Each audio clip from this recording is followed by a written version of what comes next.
जीवन में आप लोगों को ऐसे अनुभव से गुजरना पड़ा है, इतनी छोटी आयु में, वो भी दूर, अकेले। मैं कल्पना कर सकता हूं कि किस प्रकार की मानसिक परिस्थिति से आपको गुजरना पड़ा होगा। कठिनाइयों के बीच भी हम ठीक से अभी इवैक्यूएशन कर पा रहे हैं। हम लोग तो उम्मीद भी छोड़ दिए थे कि वापस इंडिया जा पाएंगे, क्योंकि 2 मार्च की हम लोग की फ्लाइट थी जो कि कैंसिल हो गई थी। जब इंडियन एम्बेसी और गवर्नमेंट वर्क किए तो हम लोग को एक नया उम्मीद मिला कि वापस इंडिया जा पाएंगे। All thanks to Indian government. I don't think कि विदाउट इंडियन गवर्नमेंट हेल्प हम इंडिया वापस सेफली आ पाते। हमारी इंडियन गवर्नमेंट ने बहुत अच्छी सुविधाएं दी। हमारे लिए फ्लाइट्स अवेलेबल थे, हमें एयरपोर्ट जाने का एकदम आराम से सुविधाएं मिली, खाने पीने कोई दिक्कत नहीं हुआ। बहुत अच्छे से हमारे बाकी सारे स्टूडेंट जो फंसे हुए थे वो कल भी लैंड कर गए हैं, कुछ आज लैंड कर गए हैं। थैंक यू मोदी सर, हम लोगों ने बहुत आराम से हम वहां से निकल गए हैं। बॉर्डर क्रॉस करने के बाद इंडियन एम्बेसी ने हमें बहुत ही सुरक्षित तरीके से हमारे कंट्री में पहुंचाया। तो मैं हमारे प्रधानमंत्री नरेंद्र मोदी जी यानी कि आपका बहुत ही धन्यवाद कहना चाहूंगी कि आपने मुझे मेरे घर तक सुरक्षित पहुंचाया, और मुझे विश्वास है कि और भी जो बच्चे फंसे हैं आप उन्हें भी जल्द से जल्द उनके घर पहुंचा देंगे।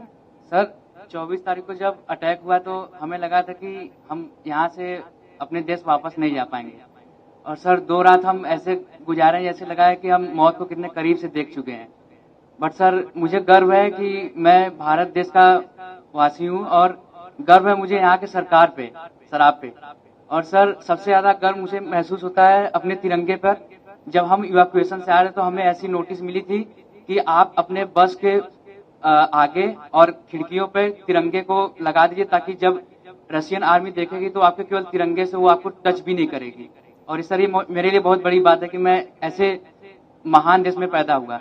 उस ड्यूरेशन में हमारे पास कोई होप नहीं था, और single hope only is this कि हमारा government and first of all sir specially you sir भगवान के बाद अगर घर में नाम लिया जा रहा था तो सर वो आप थे। मोदी जी हमें बचा लेंगे, अब जो भी कर सकते हैं मोदी जी कर सकते हैं। अब इससे बड़ा हम कुछ कह ही नहीं सकते सर। पेरेंट्स सब होप खो देते हैं सर, क्योंकि हमें बचाने के लिए हमारे पेरेंट्स कुछ भी कर सकते हैं, पर उस सिचुएशन में sir parents can't do anything, and that time they are all wishing from God and they are always, I have no word sir.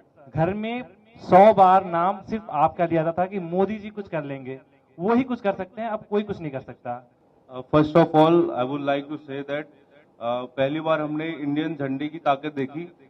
हम जब बस पे जाते थे तो करीब 25 चेक पोस्ट हमें मिली जहां पे हमारी चेकिंग हुई, आर्मी अंदर आई, बट उन्होंने छोड़ दिया हमें, मतलब हमारे फ्लैग को देख के छोड़ दिया। इवन जो अदर कंट्रीज के बच्चे थे, नाइजीरियन, मोरक्कन, वो सब हमारे झंडे को यूज करके वो लोग वहां से बॉर्डर क्रॉस कर रहे थे। तो sir thank you so much for evacuating us, thank you so much sir. मेरी दादी ने मुझे ये बोला था कि क्योंकि मेरे फादर आर्मी में है, तो उन्होंने बोला था कि तुम्हारे पिताजी ने तो ये वॉर नहीं देखा जो तुम फेस करके आ रही हो, लेकिन उन्होंने ये कहा कि मोदी सरकार जी पे पूरा भरोसा है कि अगर कोई नहीं तो वो तो आपको जरूर ही निकाल देंगे। जब अटैक हुआ था 24 को, तो 25 को हम सारे राशन की लाइन में लगे। हमें लगा कि 1 हफ्ते लग जाएंगे हमें इवैक्यूएशन के लिए, लेकिन हमें 26 को ही मैसेज आ गया कि आज आपका इवैक्यूएशन है। हम बॉर्डर पहुंचे, फिर वहां से हम रोमानियन बॉर्डर को क्रॉस किया, और फिर वहां से इंडियन एम्बेसी ने हमारा बहुत साथ दिया। हमें तुरंत इवैक्यूएट किया गया, फ्री फ्लाइट्स, फ्री एवरीथिंग। मेरे पास तो इंडियन करेंसी भी नहीं थी लाने के लिए कुछ। तो हम लोग सो ही नहीं पा रहे थे कि अटैक हो गया, अब हम लोग के साथ भी कुछ भी हो सकता है। और जब हम लोग स्टडी के लिए गए थे उसके जस्ट 1 हफ्ते बाद मेरे पिताजी का देहांत हो गया। तो उसके बाद मेरी मम्मी इतना ज्यादा पैनिक होती थी हमेशा कि तुम कब आओगी, कैसे आओगी, अब मैं कुछ कर भी पाऊंगी कि नहीं कर पाऊंगी। तो उनके पैनिक होने से मैं भी पैनिक हो जाती थी।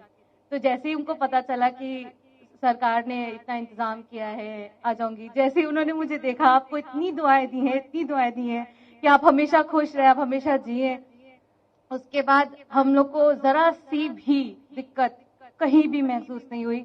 हमारा इंडिया इतना अच्छा है कि हमारे फ्लैग के जरिए दूसरे नेशंस के लोग निकल रहे हैं। तो thank you so much sir, thank you so much. हमारा देश मजबूत हो, इन सारी समस्याओं का समाधान उसी में है। उसी प्रकार से मैं तो अभी भी मानता हूं कि अगर देश में पहले से मेडिकल एजुकेशन की नीतियां सही होती तो आप लोगों को बाहर नहीं जाना पड़ता। कौन माँ बाप चाहते कि इस छोटी उम्र में अकेले भेजते, कोई माँ बाप नहीं चाहता। लेकिन हम लगे हैं। देखिए, पहले करीब 300-400 के बीच में हमारे यहाँ मेडिकल कॉलेज थी, अब हम करीब 700 तक पहुंच गए हैं। हर जिले में मेडिकल कॉलेज कर रहे हैं। पहले हमारे देश में कोई 80-90 हजार के बीच में सीटें थी, अब पिछले 5 साल में हम इसको 1.5 लाख तक पहुंचा दिया है। यूपी में भी नए 2100 विद्यार्थियों के लिए सीटें बनाई हैं। यहाँ प्राइवेट मेडिकल कॉलेज भी करीब करीब डबल हो रही है। और मेरी कोशिश है कि हर जिले में मेडिकल कॉलेज हो। जिस प्रकार की कोशिश हम कर रहे हैं, तो शायद 10 साल के भीतर भीतर पिछले 70 साल में जितने डॉक्टर बने हैं, उतने नए 10 साल में बन जाएंगे जी। इतना बड़ा काम हो जाएगा, तो फिर बच्चों को बाहर भी नहीं जाना पड़ेगा, मजबूरियां खत्म हो जाएगी, परिवार को भी टेंशन नहीं होगा। तो मेरी ये कोशिश है। लेकिन अच्छा है, सबको ये बताइए कि भाई देश के लिए तो कुछ न कुछ करते रहना चाहिए। समाज का कर्ज कभी भूलना नहीं चाहिए। तो इस संकट के समय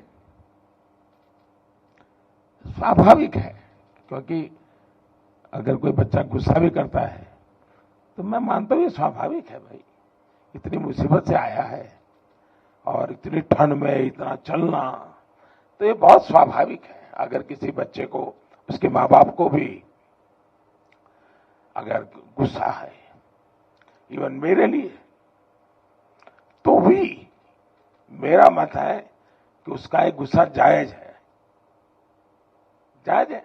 खैर, जब समझेगा, मन शांत होगा, तो फिर प्यार भी करेगा। चलिए, बहुत बहुत धन्यवाद। आपके परिवार को भी मेरी बहुत शुभकामनाएं भैया।